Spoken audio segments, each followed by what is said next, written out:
Hi guys, and welcome back to the channel. In today's episode we're going to be trying a few different painting methods on the 110.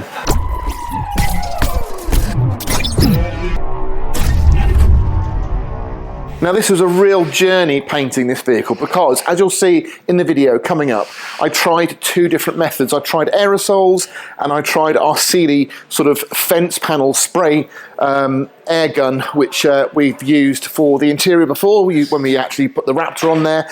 And at all different times during the filming, I was like, oh, we're going to have to use aerosols. Oh no, I really like this out of the paint gun, and oh, I don't know what to do. So it's all a really muddled video, but let me just tell you, we have made a decision, or I've made a decision that I'm really happy with.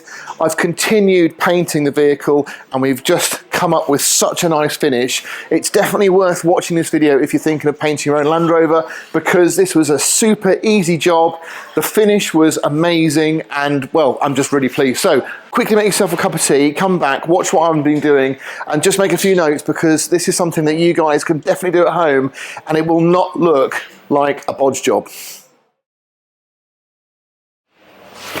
Well guys, we are at that point now where it is time to start trying to put our paint on. So this has been basically primed, smoothed off, done the repairs. All I've got to do now is get a tack cloth on it and then just apply the enamel primer, which is white, that's been supplied to us by Paintman. So Paintman have provided all of the paint for this job. We bought it from them. They did us a bit of a deal, which we're really grateful for, and they've given us some advice. Now the flash off time for the primer and the paint, we've got the ultra speed enamel, is 20 minutes. So I'm going to get my phone when we do the enamel and set it on 20-minute cycle so that I know where I am when I need to start putting the new coats on. Now I'm going to put the primer on first, which I've got in aerosol format. I've also got the final enamel in aerosol format, but I've also got it in a 2-litre tin, which will work with our Sealy sprayer, and that's what I'm going to try and use on this, on the bonnet. And if it goes well, that's great. I've got 2.5 litres of that. I can do some of the bigger panels, maybe the doors, when they're off the vehicle, might be easier with that gun, and then I can use the aerosol for the rest.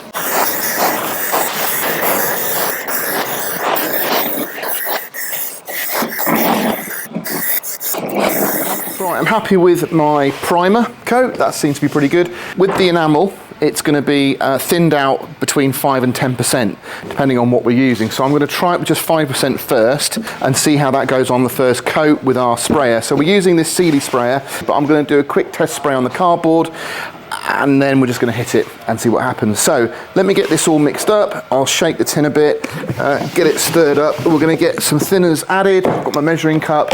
So yeah. Fingers crossed. You can already see that it's way too thick. Way too thick. It's just splattering it out. I'm not sure quite how well that came out, because when I went to the camera it was all blurry. I think it's a difficult colour to focus on. So a few things. Firstly, it's a lot more military looking, the colour, than I expected. So I've done vehicles before in light stone, and this is a limestone, which is supposed to be a genuine Land Rover colour, but it does look a lot yellower than I expected. Anyway, it's on now. It says if you wait any longer than 20 minutes, you have to give it the full 24 hours. So we're just going to have to go again. So that's what we're going to do. Let's try and give you guys a close-up of the finish. So you can see that's obviously wet, but can you see the texture?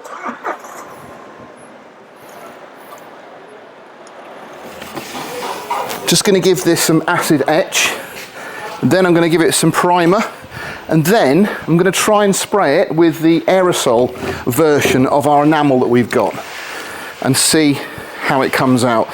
So by Monday, because today is Friday, they'll have dried nicely over the weekend. We can have a good look and see what we've got.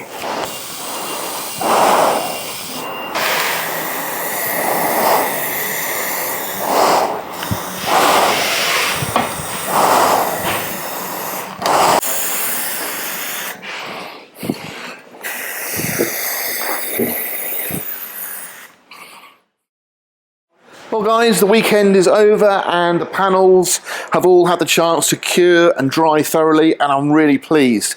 we've obviously tried two different methods of painting these panels. We've got the Sealy sort of air compressed sprayer, and then we've got just the aerosols. Now the aerosols have come up with a beautiful finish, really nice. Even where we've dropped a couple of spots, they've leveled themselves out and spread out really nicely, so there's barely any remedial work to be done on these.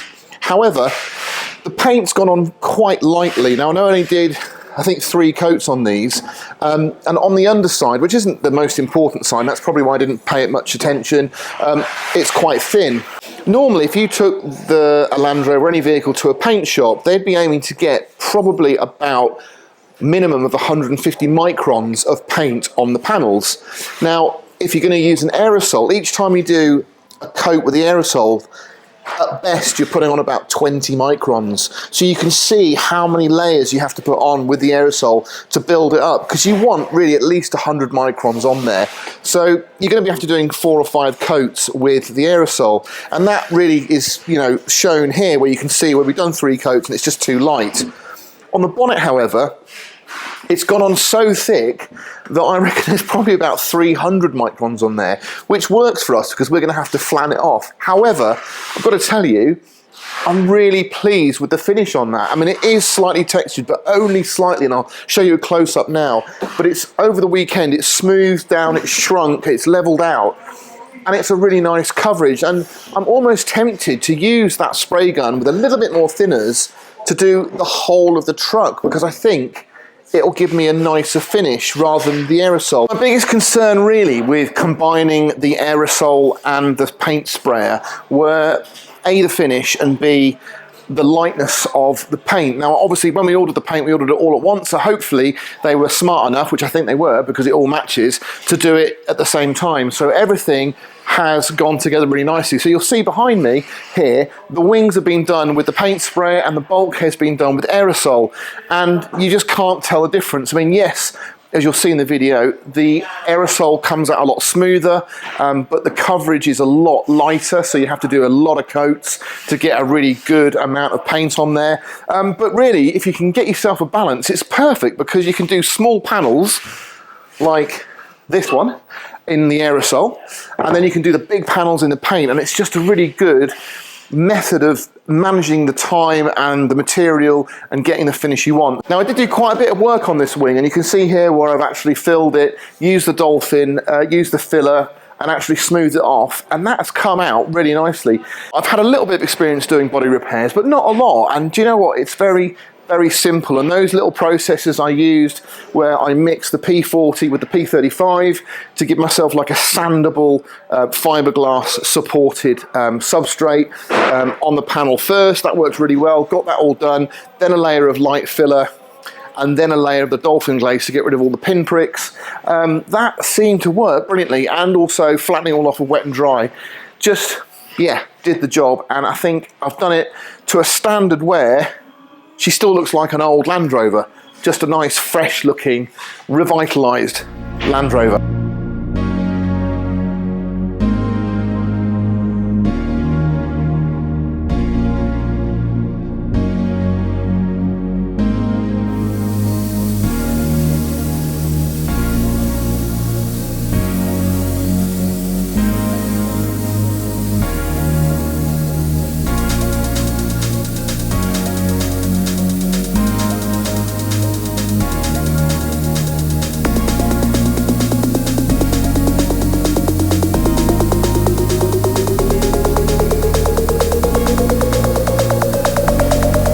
Okay, so this is a much better result. I've done this coat 20% thinners. It's come out of the gun much finer. It's quite wet, that's the only problem. So the flash off time is going to be at least half an hour, I think. But I'll be able to get a couple of really good coats on here, I think. If I can try and avoid any runs, it'd be brilliant. But that is just gone so much better than previously. It's actually really smooth there. So if you can just get the balance of enough product on there, you can actually come out with quite a nice little finish. Now, because it's not as warm today, I'm just giving it a little bit of heat from a distance, so definitely not getting too hot on the panel anywhere, but I'm just making sure there's warm air all around it while it cures. That's going to be it for today. I'm going to now just edit this all together and get it posted tonight so you guys can see what I've been doing. If I get time this afternoon or in the morning, I'm going to put all the lights back on and everything, and I'll do that as a time lapse. It'll be quite nice to see the old girl coming back together again in her entirety, ready for the drive down to Ali Sport on Thursday. Now before I go, I just want to say a big thank you to Paint Man, who have supplied us all the paint. Obviously they didn't do us a sponsorship deal. We bought all the product at a discounted price, so thank you for that. But I'm so pleased we discovered that range of paints. Now the one thing I want to mention that I really like about this paint, and I don't know if this is a characteristic of the paint, but what I found is over the 24-hour period, where it was really textured and really orange peely, it seems to have leveled out and shrunk and tightened. Surface tension of the paint seems to have tightened, and that smoothed everything off. And if that's a characteristic of the paint, that is just such a fantastic idea, because it just really makes a much nicer job of the finish. So I'm going to do a couple of close-ups now and just work them into the video that you would have been seeing earlier. But for now, thank you very much for watching. I hope you enjoyed it. Give us a thumbs up if you did. Please do subscribe. I'm really trying to push those subscriptions up if I can. And I'll catch you on the next one.